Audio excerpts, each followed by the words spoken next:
আসসালামু আলাইকুম প্রিয় দর্শক, আশা করছি সবাই অনেক অনেক ভালো আছেন। আপনাদের মাঝে আবারও চলে আসলাম ভীষণ মজাদার আরও একটি রেসিপি ভিডিও নিয়ে। আজকে আপনাদের মাঝে খুবই সাধারণ বাঙালি রেসিপি শেয়ার করব, টাটকা পালং শাক এবং লাল শাকের। যারা নিয়মিত আমার রেসিপিগুলো দেখেন তারা জানেন যে আমি খুবই স্বাভাবিকভাবে বা সাধারণ রেসিপি শেয়ার করতে পছন্দ করি। যে উপকরণগুলো আমরা বাঙালিরা সাধারণত খেয়ে থাকি সেগুলোই আমি ব্যবহার করি বেশিরভাগ সময়। আশা করছি আজকের রেসিপিও আপনাদের কাছে ভালো লাগবে। চলুন তাহলে আজকের সম্পূর্ণ রেসিপি ভিডিওটি দেখে নেওয়া যাক।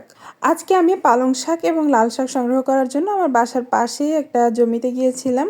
আমাদের বাসার জানালা দিয়ে এই শাকগুলো দেখা যায়, তো যখন থেকে এই শাকগুলো বড় হয় তখনই আমার ইচ্ছা ছিল যে একদিন হলেও এই শাক খাবো। তো আমি ওখান থেকে লাল শাক আর পালং শাক দুটোই এনেছি। তো লাল শাকগুলো এত নরম ছিল আর পালং শাকগুলো একদম ছোট ছোট ছিল, মানে বছরের প্রথম খাওয়া আর কি পালং শাক। আর লাল শাক তো মাঝে মধ্যেই খাওয়া হয়ে থাকে, খুবই প্রিয় আমার লাল শাকটা। আর দেখুন একদম গোড়াটা শুধু ফেলে দিতে হচ্ছে, ময়লাটা, তাছাড়া বাকি পুরোটা শাকই কিন্তু এত নরম। তো লাল শাকগুলো আমি এভাবে করে বেছে নিচ্ছি, শুধু গোড়াটা ফেলে দিচ্ছি, আর ভাঙার কখনোই দরকার নাই, একদম কচি শাক।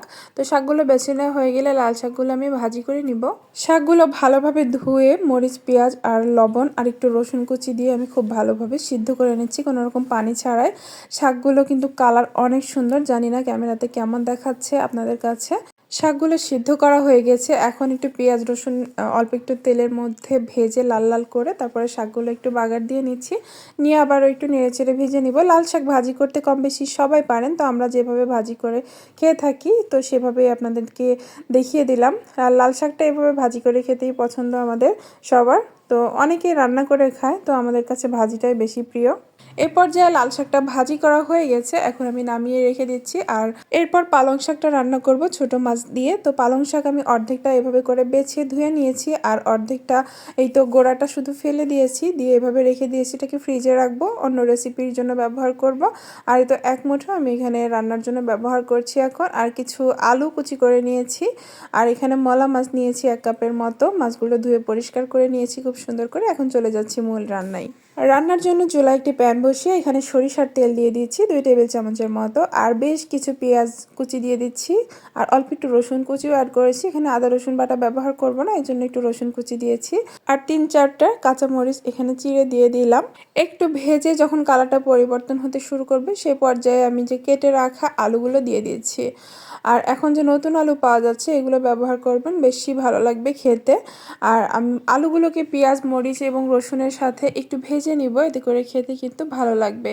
ভেজে হালকা সিদ্ধ হয়ে আসা পর্যন্ত নাড়াচাড়া করতে থাকবো। আর আলুটা ভাজা হয়ে গেলে এইখানে দিয়ে দিব গুঁড়া মশলা এক এক করে। তো এখানে স্বাদ মতো লবণ দিয়ে দিচ্ছি, এখানে 1.5 চা চামচ লবণ ব্যবহার করছি, আর 1.25 চা চামচ করে দিয়ে দিচ্ছি হলুদের গুঁড়া, মরিচের গুঁড়া, ধনিয়া গুঁড়া এবং জিরার গুঁড়া। এগুলো অল্প অল্প করে দিচ্ছি যেহেতু পরিমাণটা কম আর শাক ব্যবহার করব, সেজন্য মশলাগুলো অল্প করেই ব্যবহার করলাম। খুব বেশি মশলার প্রয়োজন হয় না ছোটো মাছ রান্নাতে। তো এগুলো একটু কষিয়ে নেওয়ার পরে অল্প একটু পানি দিয়ে এই তো আলু এবং মশলাগুলোকে ভালো মতো একটু কষিয়ে নিব। আর কষানো হয়ে গেলে দেখুন তেলটা যখন ভেসে উঠেছে উপরে, তখন এখানে আমি উপরে মাছগুলো দিয়ে দিচ্ছি। একই রকমভাবে কিন্তু বিভিন্ন ধরনের মাছ দিয়ে রেসিপিটা তৈরি করা যায়, খুবই ভালো লাগে শীতের এই পালং শাকটা আর মাছের সাথে রান্না করলে। তো আজকে আমি ছোট মাছ দিয়ে করছি। মাছগুলো দেওয়ার পর আলতোভাবে একটু নেড়ে চেড়ে আমি কষিয়ে নেব। পরবর্তীতে অত নাড়াচাড়া করা যাবে না যেহেতু মাছগুলো ভেঙে যায়, তো একটু নাড়াচাড়া করে মাছটা সাদা হওয়া পর্যন্ত অপেক্ষা করব। তো এরপরে দিয়ে দিচ্ছি সেই ধুয়ে কেটে রাখা পালং শাকগুলো। পালং শাক একদমই কমে যায় সিদ্ধ হওয়ার পর, তো শাকগুলো দেওয়ার পরে আমি এ পর্যায়ে নাড়াচাড়া করলাম না, একটু নরম হওয়া পর্যন্ত আমি ঢাকা দিয়ে রেখে দিলাম। তো যখন একটু নরম হয়ে কমে এসেছে তখন আমি আলতোভাবে একটু উল্টে পাল্টে দিব শাকগুলোকে, যাতে শাকের ভিতরে ঝাল, লবণ, মশলা সব কিছু ঢুকতে পারে। আর খুব সাবধানে এরকম স্প্যাচুলা দিয়ে নাড়াচাড়া করলে বেশি ভালো হয়, তা না হলে মাছগুলো কেটে যায় বা ভেঙে যায়। তো দেখতেই পারছেন আমি একদম আলতোভাবে নেড়েচেড়ে দিচ্ছি, আর এভাবে করে বেশ কিছুক্ষণ রান্না করব যতক্ষণ না শাকগুলো এবং আলুগুলো সিদ্ধ হয়ে আসছে। এগুলো সিদ্ধ হতে খুব বেশি সময় লাগে না। তো যখন প্রায় 70 ভাগের মতো সিদ্ধ হয়ে গেছে আমি এখানে একটু পানি দিয়ে দিচ্ছি। যদিও শাক থেকে পানি বের হবে, তারপরে একটু এক্সট্রা পানি দিলাম। আমি একটু ঝোল ঝোল করে আজকের মাছটা রান্না করব।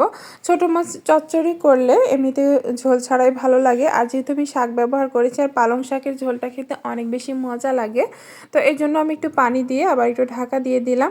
তো রান্নাটা কিন্তু প্রায় হয়ে গেছে। একদম শেষ পর্যায়ে ভাজা ধনিয়া এবং জিরার গুঁড়া এখানে হাফ চা চামচের মতো দিয়ে দিলাম। দিয়ে একটু আলতোভাবে নাড়াচাড়া করে আমি চুলা থেকে নামিয়ে পরিবেশন করে নিব। এই রেসিপিটা গরম ভাতের সাথে খেতে অসম্ভব মজার। আপনারা পালং শাক দিয়ে একবার ট্রাই করে দেখবেন, আমার তো ভীষণ ভালো লাগে। আর দেখুন আমি পরিবেশন করে নিলাম। কালারটা কিন্তু মাশাআল্লাহ অসম্ভব সুন্দর হয়েছে আর খেতেও অনেক মজার ছিল। তো আজকের রেসিপি দুটো কেমন লেগেছে আপনাদের কাছে অবশ্যই কমেন্টস করে জানাবেন। আর আমার রেসিপিগুলো নিয়মিত দেখতে ভিডিওতে কি লাইক দিয়ে দিবেন, আর আমার চ্যানেল যদি সাবস্ক্রাইব করা না থাকে সাবস্ক্রাইব করে পাশে থাকবেন। ধন্যবাদ সবাইকে। আজকের মতো বিদায় নিচ্ছি। আসসালামু আলাইকুম।